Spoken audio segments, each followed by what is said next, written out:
Is this where I'm supposed to be? Yes. Welcome to the Survey of Religion and Philosophy. I am your teacher, Richard Hyduke. You don't look anything like Dr. Hyduke. You caught me. I am an impostor standing in for him. At least all my words are his. Will that be okay? I guess so. As long as you give us his words. I will do that happily. During this course we're going to explore the nature of religion and philosophy. Since Wiley is a Christian college, we will be paying especially close attention to the Christian tradition.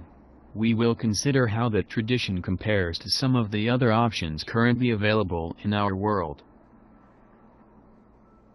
A good place to start is by exploring the course interface. We call it GIX. Take some time to look at the page. Try the various links and see what happens. When you first log on to the course, you'll see some items over on the lower right. You likely have to scroll down to see them all. Since we don't have a textbook for this course, these sections are really important. The upper section is called Handouts. Here you'll find documents of various sorts. PowerPoints and PDFs in particular. Under Handouts you'll find bookmarks. In this section you'll find links to texts to read, audios to listen to, and videos to watch. Go ahead and try these out to make sure your browser has the appropriate add-ons. If you ever find a link that does not work, let me know and I'll fix it. By now you already have an idea what kinds of activities you'll have in this course. You will be reading. No shock there. It's hard to do any school without reading. We will be doing less reading than you might imagine, however. Well, read Plato's Apology, an account of the trial of Socrates. Plato wrote this almost 2,500 years ago. Well, also read the one of the Gospels. The Gospels are accounts of the life, death, and resurrection of Jesus. Beyond these documents, we will read several reflective essays along the way. For most of these things you read, you will be conversing with your fellow students on the discussion forum. I will ask some questions and you will ask some questions. We will argue with each other and learn how to argue. We will explore what you have been reading, watching and listening to. When it comes to learning about the Bible, I think it's important for you to know the basic content and organization of the Bible. Some of the worksheets I give you will be extraordinarily easy, a few might be difficult. But when you have completed the course you ought to understand more. When we read a gospel you will have a chance to explore that single gospel in depth and begin to see how it connects to the rest of the Bible. When we come to religion we will begin with some basic questions so basic you might think them silly.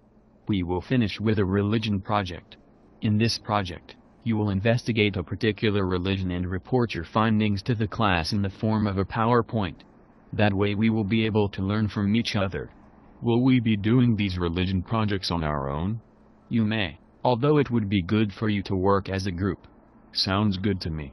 Maybe my friends and I will investigate the essays.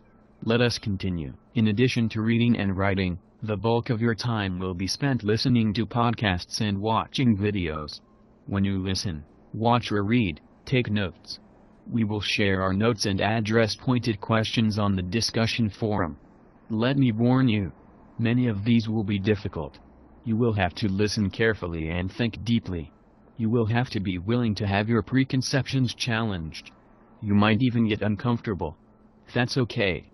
That's also why we will be working on these cooperatively on the discussion forum.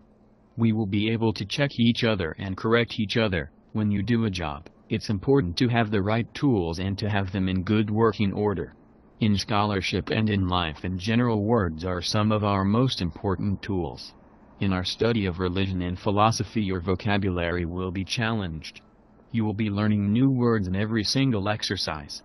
Since this is so important, one of your recurring assignments will be to create a glossary of the new words you learn. This exercise will help you as you study for your exams and help you build the words into your working vocabulary. What about tests? Will there be any in this course? Yes, indeed. Each unit will have quizzes over the material we cover. The main point of these quizzes will be to see if you've learned the major details of what we have covered. There will also be a midterm and final exam. The midterm will cover the first half the course, while the final will be comprehensive for the whole course. How do we know when things are due? If you look on the left side of the page, you will see a link called Coursework. When you click on this link, it will take you to a page that lists everything for you to do. This is how you will find what to do when. So how's that sound? It sounds difficult and challenging, just what I expected when I came to Wiley College. I am sure it may be both. My hope is that it's also interesting. I want our work in this course to sharpen your senses as you make your way through the world. If I am successful, you will begin to be able to see signs of the ideas we explore in this class in your life experience. When you have questions, do what Socrates would do. Ask. This is philosophy, after all. You cannot ask too many questions. Thank you, Dr. Hajduk. I plan to ask many questions.